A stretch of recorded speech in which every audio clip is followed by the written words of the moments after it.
Hello and hi, welcome to another edition of Executives Corner. Today I have a specific question and it goes like this. Do you, as a leader, ever think about leaving your ego at the door?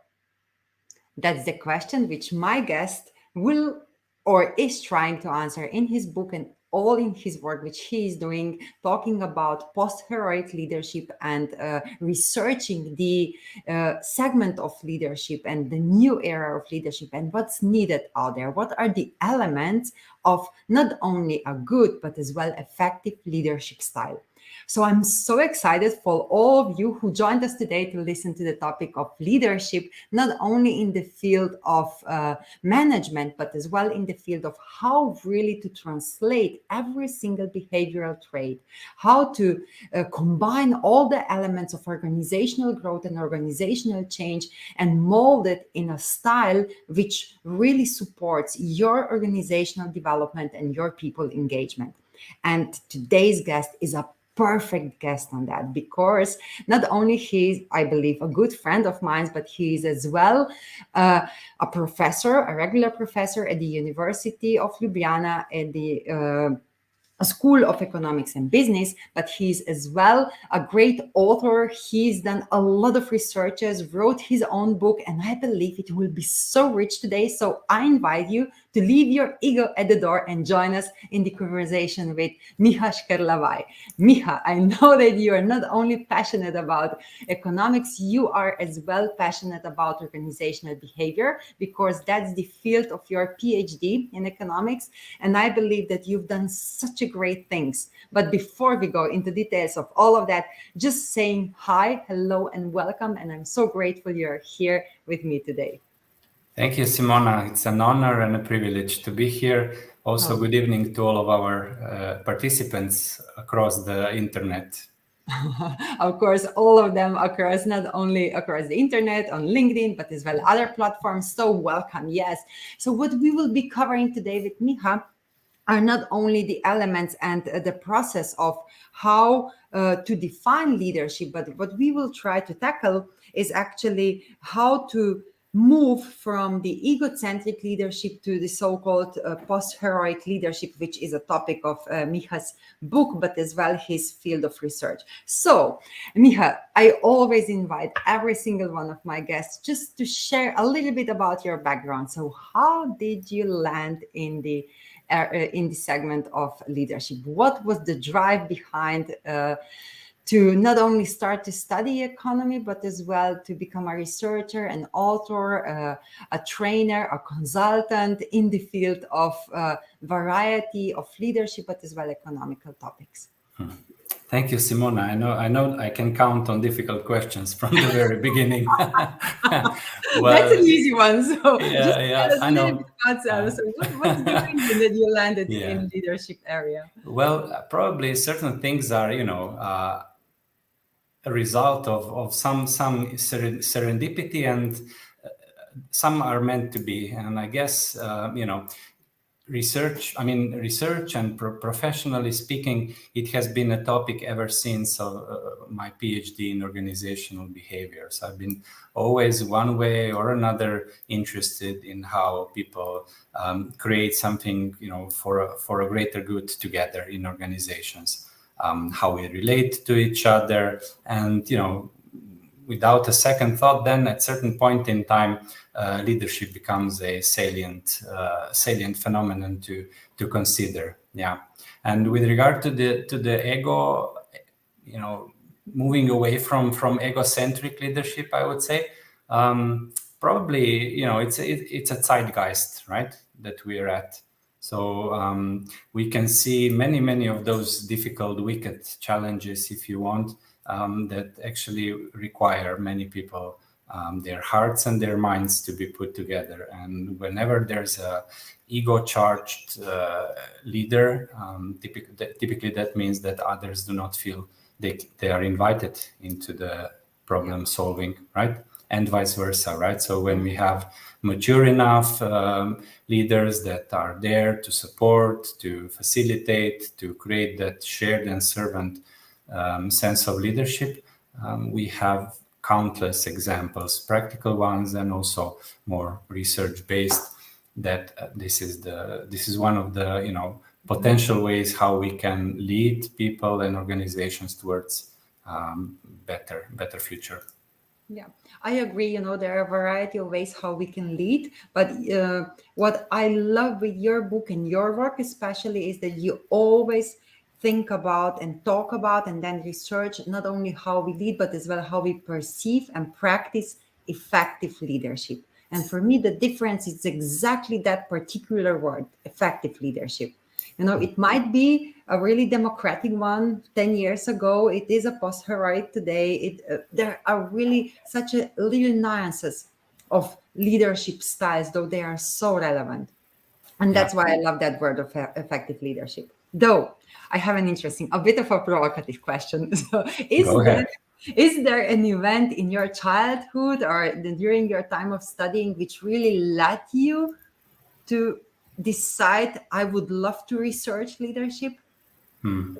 I would say that the most formative years, early formative years with that regard, were when I took a little, very, very modest leadership role as a Boy Scout. And it happened to be so that I was the youngest one in the group. So, in terms of age, but I was also a little bit more seasoned than my friends at the time in terms of the background I had. So I got into this role where I had some knowledge and also support, of course, by the whole organization and the system. And my role was to, lead on a weekly basis this group of 5-7 friends towards learning something new, creating something meaningful. So and this is the system through which this voluntary organization actually shapes its leaders that take more and more responsible roles as they go. So yes, I think that if I have to think about something formative in my early days, I would say those were those years that in a way contributed to me being interesting. I mentioned already, Miha, that you are not only a professor, you also work a lot an author and researcher. You also work a lot as a consultant. You lead a lot of different trainings, a lot of different events in the sense of really helping managers and leaders in the organizations to work on their leadership styles or leadership skills. And do you often use like practical examples from your own personal life, or do you go into that research area? Those are the data. This is how we translate them into the learnings. Well, in all honesty, I do shy away from using my own experience a little bit because I think that the strength of what we do in research is to gather and collect and conceptualize and try to generalize what many people have learned, right? So I meet people as leaders in organizations that have this one person theory, and a very deep experience. Each one of them, they would go far beyond, the contribution that I can make as a leader, regardless of having some of those as well and accumulating with years. So what I try to do essentially is to combine those individual experiences that people bring into the room, in a way organize how we can see those individual experiences into something more collective, create new experiences, through some of more modern experiential learning methods like online simulations, contextualize with the environments and organizations from which these leaders come from, and create a bundle, a learning environment for all of us then to consider. If I was, 90 years old and had a billion company behind me, then I would feel more comfortable in sharing that story. Actually, I could challenge you in this particular part, but anyway, but you just brought to the table is such a valuable insight, because what we usually do, or what we are expected to do as coaches, I would say, and as trainers, also to share our own personal experience. But you are tackling the topic of leadership from a different angle, and it's a research. I know. I still remember that besides you being like really an engaged teacher, a consultant, and as well somebody helping others to learn competences and skills in the leadership, you are also an awarded researcher. And I believe that one of the first topics which really like make the breakthrough of your name being out there was the research of the company Outfit in Slovenia and combination in the INSEAD, wasn't it? And that was published as well out there.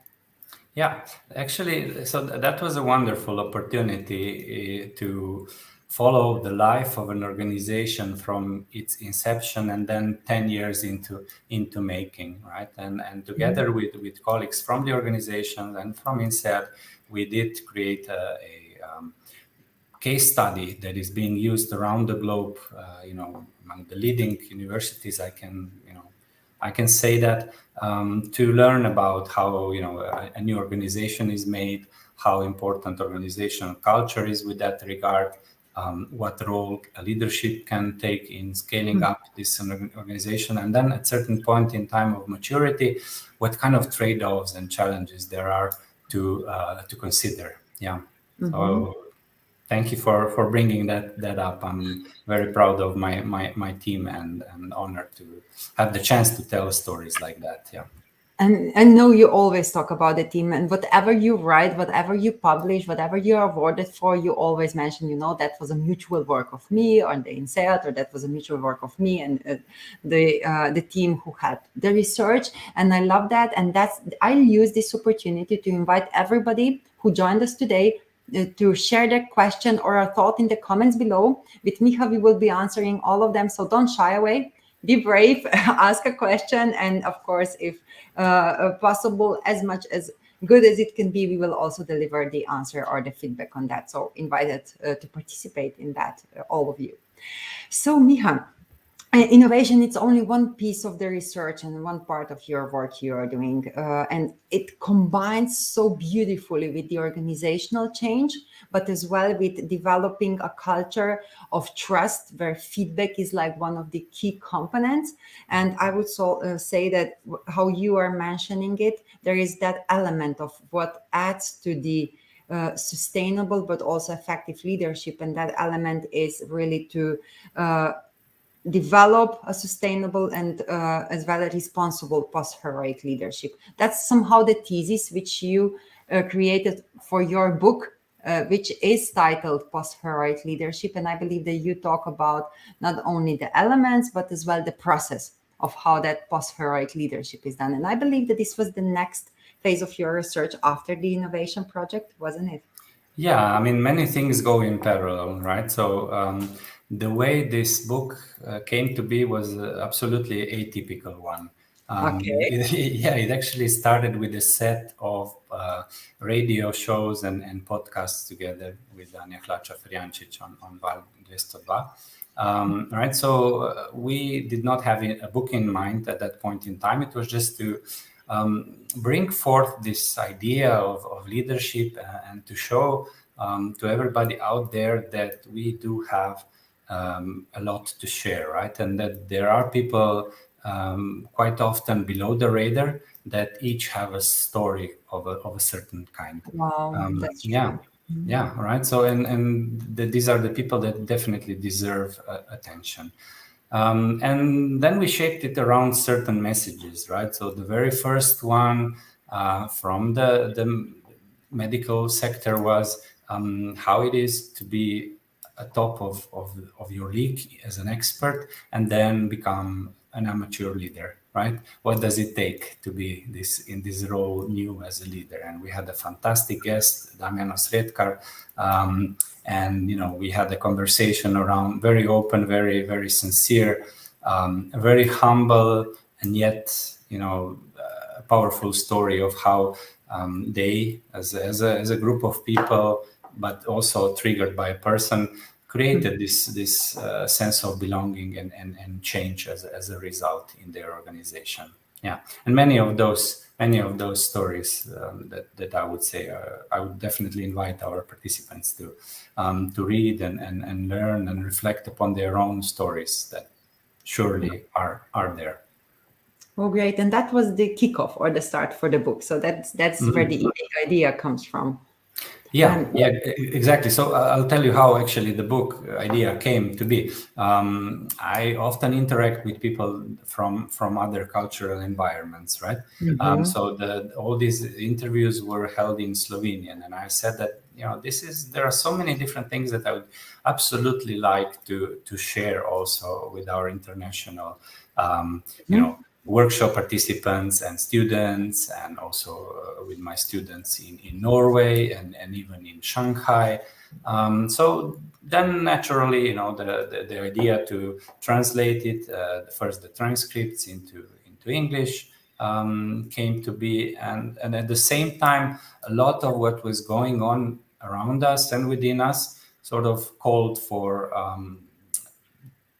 this message to be shared and put across. So many factors coincided. Yeah. Okay, but it's interesting. Once again, I invite everybody, if you have a question, because I know that there are many of you listening to us. I can see it actually. So just be brave, share a question. If you have a thought, if you want to challenge Miha, we are here for all those things. So how did you came up with the title of post-heroic leadership? It has to do a little bit of ego, but though, what was the idea behind? It is the term that I definitely do not own, right? This is a term that has been with us for a few decades. Fletcher is one of the authors that sort of creates some seminal work in that domain, right? So it's a term that has been out there, and it's a combination of shared and servant leadership. It has been also a little bit under the radar, I would say. So among many of different names that, this newer genre leadership, transformational, authentic, whatnot. So among all these more visible types of leadership, this was present, but was a little bit, I would say, undervalued. So I felt that these stories, when reflecting upon them, when analyzing them, they had in common both this idea of servant leadership, a leadership that is able to master one's own ego, and also to create some shared processes where people are co-creating. So both servant and shared were there in all of those 9-10 stories that I was building the book on. You know what? I would say that actually it's brave because, on one hand, you have an ego. On the other hand, you have the post-heroic leadership and ego-driven or post-heroic, because it reminds me a bit of that alpha male terminology, which was often used. And I believe it's good like that, because actually it raises awareness, it catches like attention, and then we start talk about it. And what you constantly use as an explanation of post-heroic leadership is that servant approach, sharing approach. How does that connect to the two outcomes you shared? That the two outcomes of post-heroic leadership are the resilience and innovation.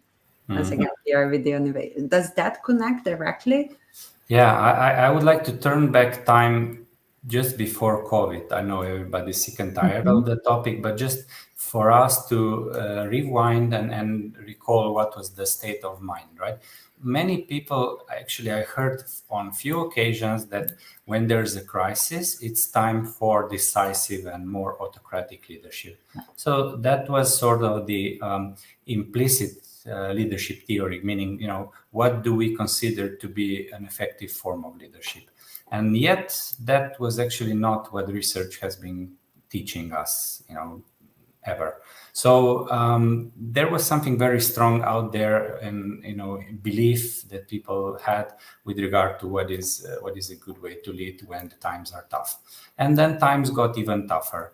So I focused on resilience as one of those key outcomes, because that was, connected to so many other, outcomes that both individuals and teams and organizations are striving towards. So resilience was one of those, and the other one was innovation. So we had all the need to be innovative in finding, a new vaccine, a new cure, a new ways of organizing. So, I felt that these two topics, these two outcomes are super important for us during those years when the book has been written, but also in the times to come. So, our sustainable development goals are still here. We are getting even further away from some of them as we were 3 years ago. So,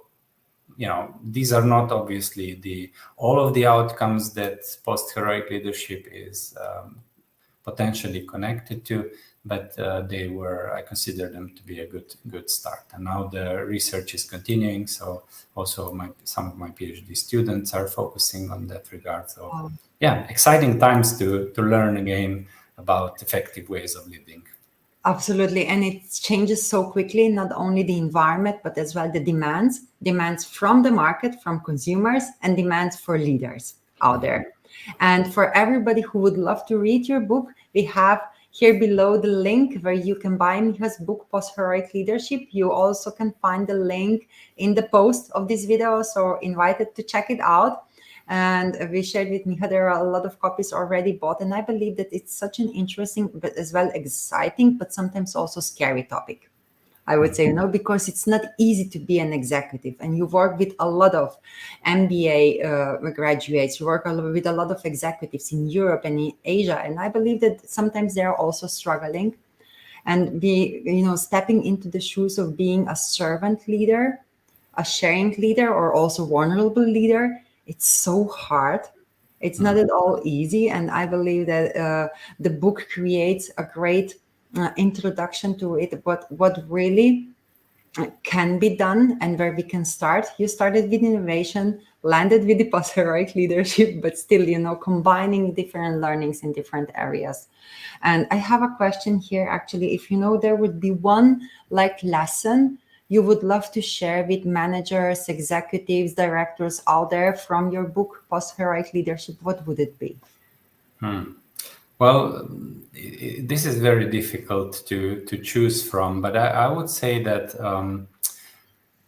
probably this need to sort of to be self-reflective as a leader, right?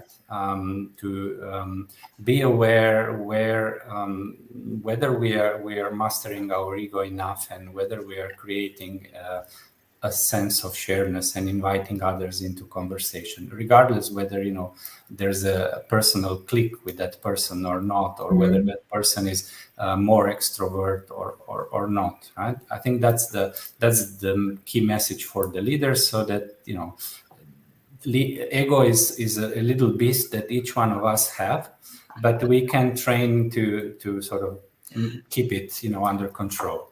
And then I also have a message for followers, so to say, right, for our colleagues, for everybody that is not yet in the leadership role, that we should also think again about what is it that we expect from excellent leaders.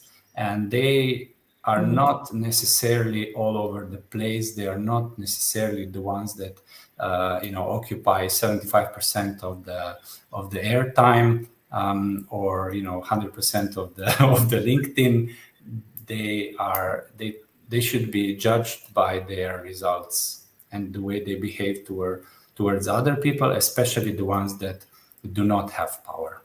That's exactly my message. Exactly. I believe that still that power or word of empowerment, which sometimes it's so used and abused, it exists for decades. I remember it still as I started my corporate career. It was in use already, but that's exactly it. It's not about how many people you lead, but how many people want to be led by you.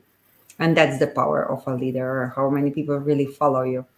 Yeah. And we have a comment here from Zoran Metikos, who just said that he's just sending a big hello to one of his favorite professors. Thank you, Zoran. And that he loves the part about resilience and innovation.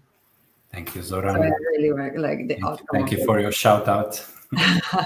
There are likes there as well for what you were just sharing. And, is there a difference because you do teach and you do consult students in Europe and in Asia, work with executives on both continents? Is there a difference in your teaching, but as well the response you get? Yeah, most certainly. I had to find ways to connect with people in different contexts. And, I do not want to get into stereotypes, but there are certain cultural and contextual cues that we trigger to or not, right? And that is something that requires a little bit of learning, both from leaders as well as teachers. I would say that, teaching people is sort of the best way also to train leadership skills. Yeah. And I'm not the first one to claim that, I guess. So there are ways that differ, but at the very core, we also share a lot. As individuals, we like to be seen, we like to be heard, we like to be treated with respect, we like to grow in the process. Those are very basic humanistic values that I've sort of seen and experienced as productive, be it in Shanghai or Oslo or Ljubljana or anywhere that the life, There is professional no life. innovation behind. That's a fact.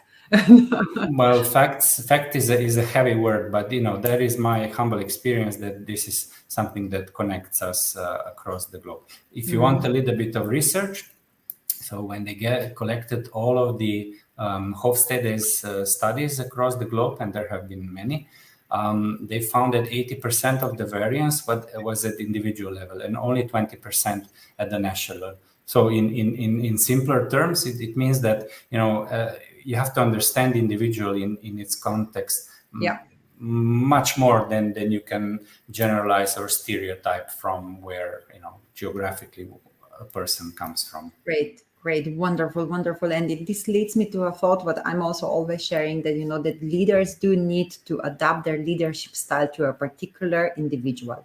It's not about the department, it's not about the organization, and the capability and awareness to be able to adapt our behavior, which actually is our response, which is our leadership style. It's such a great and excellent competency, but so hard to be executed on everyday level. So yeah, I mean there are people that talk about contextual intelligence, right, as one of the key leadership, let's say, skills. And of course, when you are at this line leadership level, it makes more sense, right? So you have direct contact, and that's with people, and that's what you do. And when you're moving, across the ranks, higher in the hierarchy, of course, then a lot of your impact will be also indirect.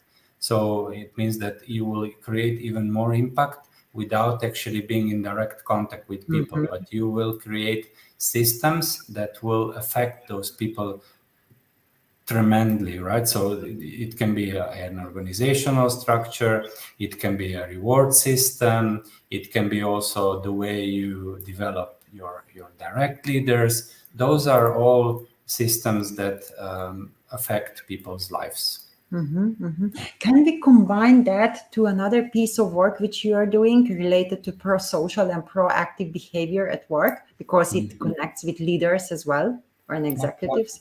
By all means, yeah. So this idea of prosocial behaviors or prosocial motivation, it was also very and still is at the forefront of what we do, both research-wise and also developmentally. And they come from a tradition of research to show that it is super important what our impact on others is, and that also feeds back towards us as a positive reinforcement mechanism, because it motivates us to be resilient, it motivates us to be innovative. So there's a sort of a positive spiral when we are able to enact those prosocial behaviors. And it's interesting because I was listening to you talking about proactive and pro-social behaviors at work, and I believe it's really relevant as well because usually we use it in networking, building relationships around our job between the industries as a professional or as a human being as well. And what do you believe it's like the biggest impact of that in general? That's a very general question. So people feeling better, being more engaged, feeling more human, feeling more accepted. Well, general questions call for general Okay. answers, right? But yeah, we have some research to show that these kind of activities, like we experienced a while ago, they create healthier cultures. As a result, we actually know that it has also a set of tangible, hard outcomes, but also those that are softer. So, for instance, among the tangible ones, it is lower employee turnover, which is a problem in the Great Resignation times. It also affects unit profitability, so it shows the bottom line. And on the other hand, it gets to the point, for instance, where you show that people that are helping others actually also live longer, right? So there's a full spectrum of very, very convincing arguments for why we should nurture pro-social and proactive behaviors at work and beyond that. Wonderful, and talking about proactive and pro-social behaviors at our interview, I'll go to the next question, which we have here. It's from Zdravka Asanin, and she's saying, hello, very pleased to be here. How do you resonate emotional intelligence, meaning soft skills, what you just mentioned, Miha, in respect of the herein subject? So how do soft skills or emotional intelligence impact the subject? All the impacts which they have actually. And she's saying thank you. Yeah. Hi, Zdravka. So, one has to know his or her boundaries, and emotional intelligence is not directly a field of my research. However, empathy is part You're of, so of this. modest, Of this, really. well, part of the package. So, for instance, empathy is definitely part of that ability to step into the shoes and perspective taking. So, those are sort of the two key mechanisms through which pro-social behaviors operate, right? So if you want to nurture both empathy and perspective taking in order to then, have more of pro-social behaviors, to have a leadership that is able to connect with others, so to create this sense of sharedness and servant leadership, then I guess that is the key. That's one of the ways to develop the skills that we want to develop. Yeah. Okay, good. So I hope that's that's an answer good enough. And if not, just reach out. And if you might leave your comment or a question here below at this post and under this video, Miha will answer them all later on. So we'll come back, or I just align and coordinate that.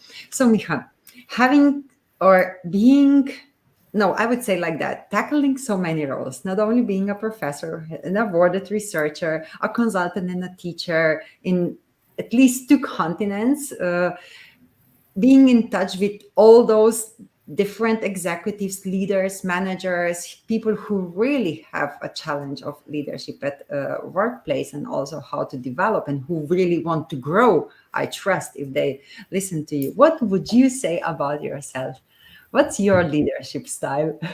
What's your key leadership competency or a trait you use? Yeah, probably, I'm referring to the feedback that I get from other people. Probably it's the ability to listen. I strike others as a calm person. So, we have 2 Calm and years. bold. Thank you. So, I like this saying that we have 2 ears and 1 mouth, and that's for a reason. Oh, good, good. And Yeah. this reflects back to what you said earlier, that all people, we desire to be heard, to be able to talk, and of course, to learn and to grow. And it goes back to the organizational development and the culture of feedback and how we build trust. Really, really beautiful. So before we go, I'll just once again leave the link here below for everybody to reach out if they would love to read your post-heroic leadership book, where all those gems and all that knowledge and research is in there. But before we leave, there is a question I always ask every single one of my guests, and it goes like that: what if you would give one advice in like a quote or life learning lesson, what would it be? Do you have that specific, motivational quote or a lesson in life you love to share, not only with your students but as well with others? It's gonna be a total cliche, Okay. Since you got me so unprepared, but yes, I can relate with it. So it's be the change you want to be, you want to see, be the change you want to see in the world. Mahatma Gandhi. Yeah, that's I love that, and I love that unscripted situations because they are so genuine. And I will use the word of them authentic, which you used as well. And I loved having you as my guest. I really, really appreciate. I'm really grateful you've taken time to talk not only to me but as well to my audience. And before we leave, is there any advice you would give to leaders out there how to manage the rest of the year and start of the next year? Because we all know that there is that huge pressure of the crisis in front of us, all the financial data being translated and communicated in all the media, that there is a crisis coming, and it kind of creates that fear not only among the population but as well among the leaders, I would say. Is there a specific advice or something that would ease all of us to end this year and jump into the new one with a sense of optimism? I said to myself, when you positioned your question, I'm so uncomfortable in this guru role, but those are actually, at one hand, these are very demanding time. It goes without saying.